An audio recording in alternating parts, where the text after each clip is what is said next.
Hello, and welcome to the World of Choices virtual event series, part of Junior Achievement Nova Scotia's programming. World of Choices Virtual is an interactive series that equips Nova Scotian students in grades 8 through 12 with the skills and knowledge that they need to be better prepared for the future. Youth learn from passionate career mentors and engage in small group discussions about pursuing a skilled trades role. We would like to begin by acknowledging that we are in Mi'kmaq, the ancestral and unceded territory of the Mi'kmaq people, where our relationship is based in peace and friendship. We also acknowledge that people of African descent have been in Nova Scotia for over 400 years, and we honor those ancestors who came before us to this land. Today's event theme is Hands on Horizons. We are thrilled to have you join us as we dive into the exciting world of in demand trades and experiential learning. We're fortunate to have two incredible speakers who will share their expertise and experiences in their fields. They'll provide insights on in demand trades and how learning proper procedures for each role is necessary for accuracy and success. A thank you to our national supporting partners Amazon, Avanade, Taco Bell Foundation, Imperial, KPMG, and CNA. Our national community partner, RBC Future Launch, as well as our local supporting partner, Education and Early Childhood Development, EECD. Big thank you to our speakers for joining us today for this World of Choices virtual event. So, our first speaker today is Ryan Bourdeau, a construction supervisor for Eastward Energy. Eastward Energy operates a full regulation natural gas distribution franchise. They have the exclusive right to supply natural gas through their distribution system to all or part of 7 counties in Nova Scotia, including HRM. Natural gas is the cleanest burning fossil fuel, making it an environmentally friendly option that is also a versatile and safe energy solution as well. Despite the decommissioning of the offshore Nova Scotia natural gas supply, Eastward Energy has contracted for 20 years of pipeline capacity to access a reliable supply of natural gas for Nova Scotians. To get started, why don't you give us a little bit of background about your role and we'll go from there. Yeah, sure. So, like you mentioned, I'm the construction crew supervisor here at Eastward Energy. I've been in this, I've been working for Eastward Energy for the past 15 years. Um, and mostly what we do is uh, we install new service lines and pipelines to mostly new construction Mhm. businesses, both commercial and residential. Yeah. We do are responsible for the maintenance and alteration work in our system. We do a lot of, we have a handful of contractors that install our pipes for us, but they aren't qualified to work with live natural gas itself. So we end up having to go tie in those new projects, put gas into those new pipes. So a lot of activation work. And then we're we're also responsible for any emergency response. So any third party contractor that damages our any piece of our system, we have to go out and kind of repair the damage and make the situation safe. So It's good to know that you're out there doing that, but yeah, how often would something like that happen? uh, it doesn't typically happen very often. It Hmm. happens. It's happened 4 times this year, but Mhm. that's Rare. really an anomaly since I've been here. Usually Nice. we've gone a few years without having any issues, but every once in a while things happen. There's a lot of construction on the go around the There city. I'm sure sure is. everybody's aware. So Yeah, you must be super yeah, busy. What does like a yeah. day in your life look like at your job? So currently we're at the start of heating season. So natural gas is used to heat your home and business. So currently, right now, a lot of people are looking to have their projects hooked up so that they can have construction heat to get them through the winter. Or some folks are looking to upgrade their heating system in their home, so they're looking to switch over before we really get into the cold weather. So right now is typically our busiest time of the year. We're juggling a lot of things at the same time, working with customers, Mhm. trying to get them their service and make sure they have what they need to so that there's no delays on construction projects. We're doing a lot of work currently right now with the Cogswell project downtown. So they're moving a Okay. lot of trying to open up streets and put pipes and duct banks and all kinds of things in place to open the streets back up there. So we're working with those folks down there and to ensure there's no delays on that project. So A and then we lot have on your work. plate then, Oh yeah, for yeah, sure. yeah. It's busy. Yeah. Of course. So yeah, so I would ask now about when you're doing these projects, maybe specifically Cogswell, or if you're doing repairs or setups, what's the difference from the hands-on perspective? What do you have to do for each sort of job, just like a sort of summary? So a lot of planning, and looking at resourcing and what you need. So whether that's extra dump trucks or personnel, Mhm. um, we only have a crew of about 6 people that work in house under me. So we have to be pretty efficient at how we delegate the work to make sure we're getting the most out of Mhm. everything. Um, it's a lot of planning. So there's a lot of traffic control working in the streets, Mhm.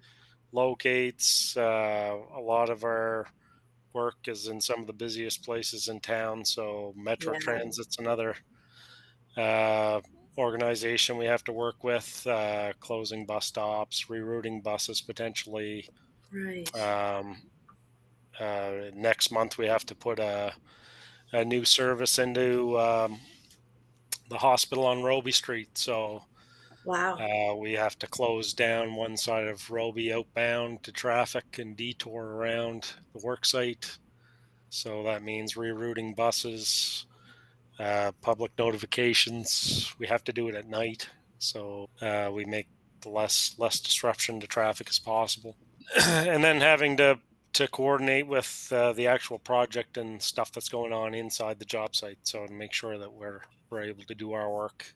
And then once we tear up the street, we have to organize to have the street reinstated. So we have a contractor that paves and does the concrete work, landscaping work. So Yeah, we plan to do the work, and it's just there's a lot of stuff to plan. Yeah. definitely. So what training and education is required for your role and your company? So we're pretty unique. So we're the only gas utility in the province. So Mhm. a lot of what we do is unique to us. There's a few contractors, like I said before, that have some of our training, but a lot of our hands-on training that we do, working with the pipe, working with natural gas, all of that training is done in-house through our competency assessment program. Amazing. But I've worked in construction before working here, so I have a lot of heavy equipment training, and then project management training, all kinds of things that you take over the years. So it's just a combination of a number of things. Yeah. Nice. So would you recommend, like, a youth that's interested in this sort of role going through the, heavy machinery and construction, routes at NSCC? Yeah, it certainly is a good path to get into all this stuff. You kind of have to start somewhere, and usually that's at the bottom. So Mhm. um, getting involved, looking for a heavy equipment course. There are project management courses, construction project management courses that I believe is available through the community college as well. Mhm. And then if you're looking for work in the summertime, there's all kinds of construction companies that are looking for people in the summer. That's the Yep. busiest time for construction. So you can usually get into a labor role and you can learn an awful lot that way too. So you mentioned you only have about 6 people, you said, under yourself at the company. Yeah. So would you say that where you guys are the only one, it would be a very in-demand type of role right now? So a lot of our contracts, so the contractors that do the work for us, Mhm. they are looking for people to train to do this work too. So Awesome. Um, it's not just us that's looking for that skill set. So yeah, it's one of the one of the conversations that I run into a lot of times on job sites is how hard is it to find people to work, and everybody seems to be having the same issue. So, Definitely. It's certainly a time of transition, and that's, our goal here, of course, with World of Choices is to connect those youth with you guys so that they know what's out there with all the trades and options. What do you enjoy most about your job? uh, well, I like that it's mostly working outside. I'm not typically stuck in I'm in my office now, but typically I'm Mhm. outside. I think the last time I spoke, I was in my truck Yes. on a construction site. So typically I'm outside most of the time. We're you're meeting new people, working with our customers, seeing all the different construction projects, and Mhm. seeing how things are done. Uh, there's a lot of things in construction that are changing right now. They're trying a lot of new ways to do things and to be more efficient, and so that's all kind of interesting. And then there's different challenges all the time. We're never doing the same thing typically. It's something Yeah, different all the time, so it keeps it fresh, I guess. So definitely. No, that's amazing, Ryan. Thank you so much for sharing. Is there any other, I should have said my last official question, but any other words of wisdom that you'd like to share with the youth today? I think it's working in construction, regardless of what I guess what area you get into. It's can be quite rewarding. Good. I've seen a lot. I've worked on a lot of big construction projects in town, so Mhm. I always point them out to my kids when we're driving in the car, but they don't seem to care. They're only ten years old, but there's a lot of things changing around town. The city's Mhm. growing, so it's a pretty good time Yeah. to get involved. Yeah. Amazing. Well, thank you so much, Ryan, for joining us today. Again, since last year, you also joined us. We really appreciate Eastward Energy's involvement. Wonderful. So, our next guest is Antonia Bown. She is a Red Seal welder from Irving Shipbuilding. She works for Irving Shipbuilding. Sorry, I thought I had a note there. The shipbuilders of Irving Shipbuilding have constructed over 80% of Canada's Navy at sea today. Work is now underway building the next generation of combatant vessels, including Arctic and offshore patrol ships and river class destroyers. This initiative is creating jobs, fostering innovation, while also supporting small businesses and promoting inclusivity, particularly for veterans and underrepresented groups. Antonia, thank you so much for joining us today. I'm going to stop sharing my screen so we can see you and chat with you here. Hi, how are you today? I'm well. How are you, Julie? Very well. Thank you for asking. So, yeah, I just want to start. Just give us a rundown of what your role is and what you do in a day. Well, it seems as of late it's a lot. But as you said, my name's Antonia Bown. I work at Urban Shipyard. I've been here for almost 8 years. I Amazing. got my red seal back in 2020. Great. Um, I went to NSCC and Acrely, took the Hmm. 2 year diploma program. And I basically welded in every part of the yard. So I've worked on the new build and the refurbished side. I'm currently working in the ship repair, which would be working on the older class ships, the HMCS class. And I'm currently working on the Halifax. So day to day, it depends. I could walk in here and I could be welding, Hmm. or I could walk in here and be doing a shop steward role.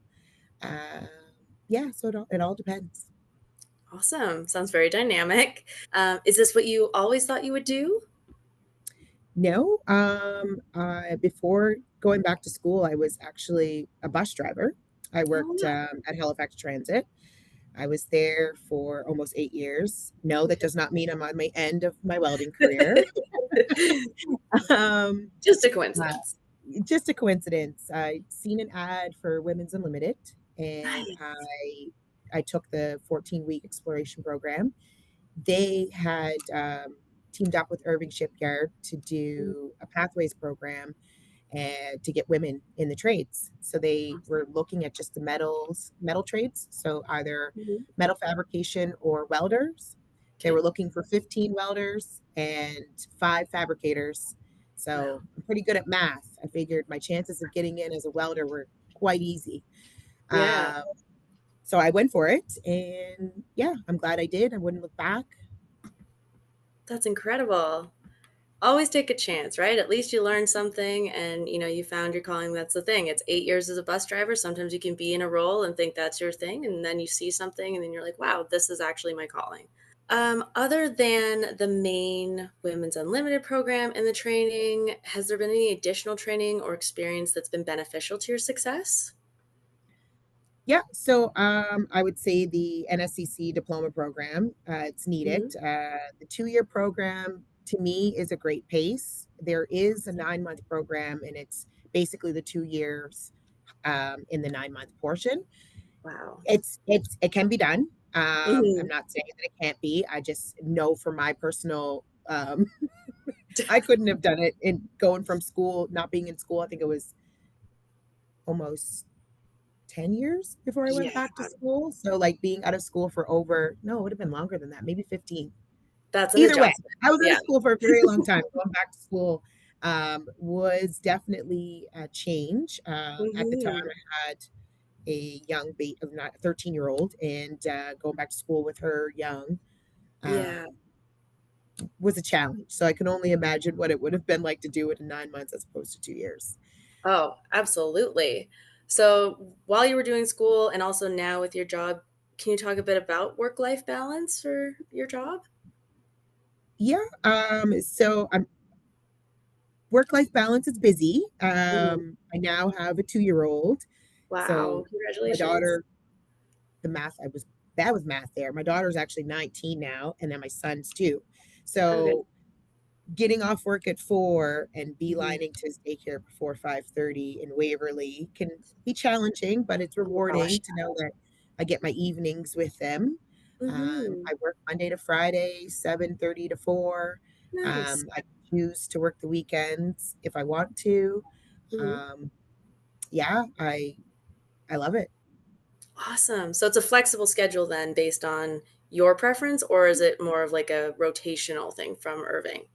So you can put in to work the day shift, which is either 7 to 3:30 or 7:30 to 4, Okay. or you can put in for the nights, which is 4:30 to Mhm. 1, Wow. or there's the back shift, which is 12 to 7:30. Yep.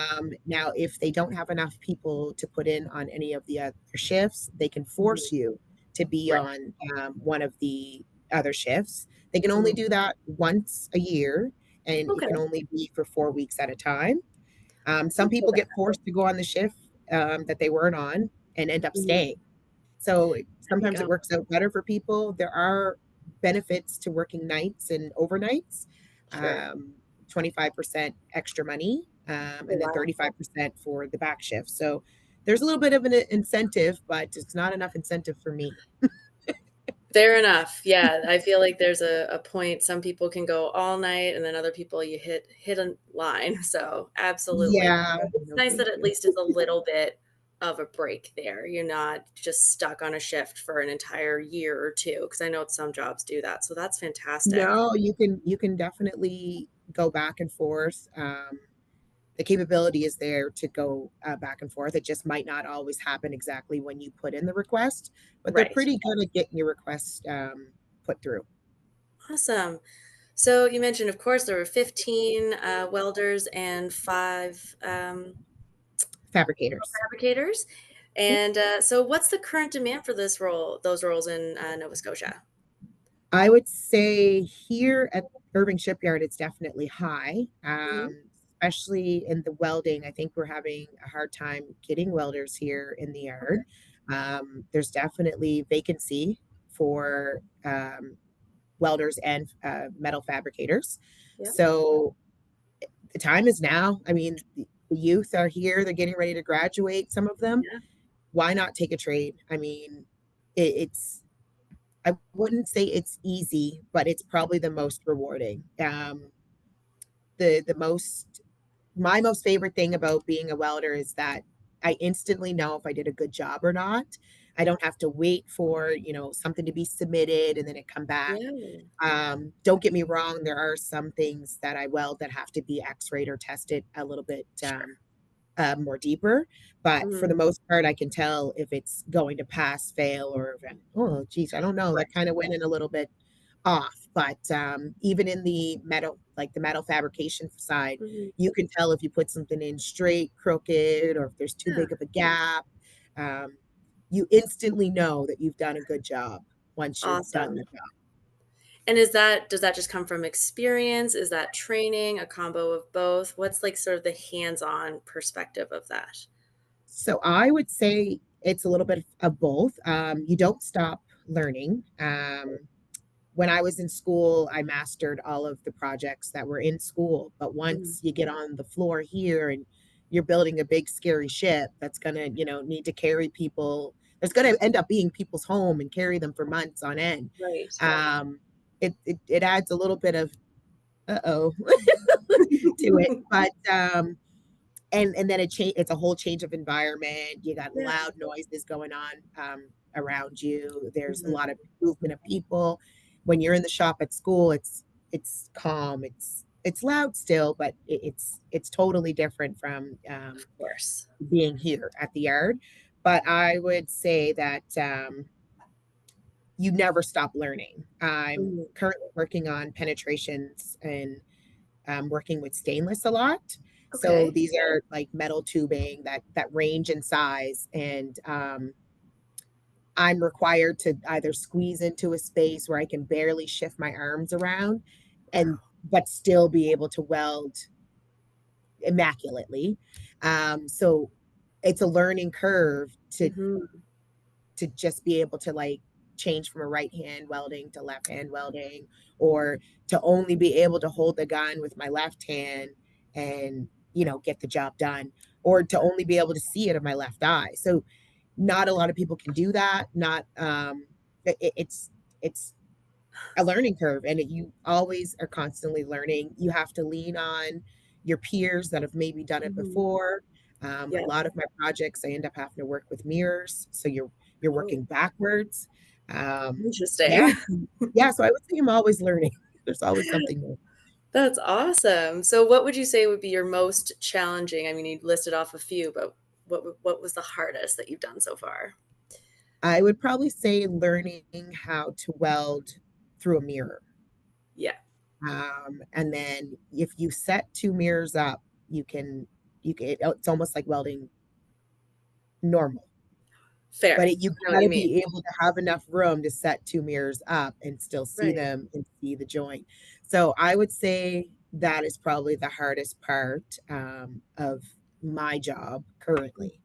There Right. are a lot of welders here that have never welded with mirror, that would Okay. just pick up a mirror and go, "Yeah, no, I'm good.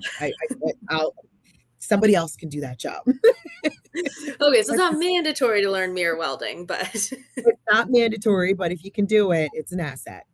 awesome. No, that's good to know. What other advice would you give to youth that are interested in pursuing the programs in these roles? Besides taking programs like this, I would Yeah. say rely on the people that you get introduced to through these programs. They Mhm. tend to become your allies, and don't be afraid to ask questions, and reach out to us allies, because in my career, I've reached out and stuck by a lot of people I've met throughout the way, and they have helped me get forward in my career. So I would say stick to it. If it's something you want to do and you don't feel like it's working out, Mhm. just give it your best go. It's okay. It's okay to fail. Yep. It's okay to not like it. But just if you like it, you love it, stick with it. Amazing. Awesome advice. Antonia, thank you so, so much for joining us today. We've been given a snapshot of your hands on roles and the skills that you learned to achieve them. We hope those watching will leave with a deeper understanding about opportunities that youth can explore for a dynamic career. Last but not least, another thank you to our sponsors. Their support makes World of Choices possible. This has been event 2 of 8 in this year's World of Choices virtual series. All previous ones can be made available to you and your class by registering through the Junior Achievement Nova Scotia website. We truly appreciate everyone's participation and wish you a wonderful rest of the day.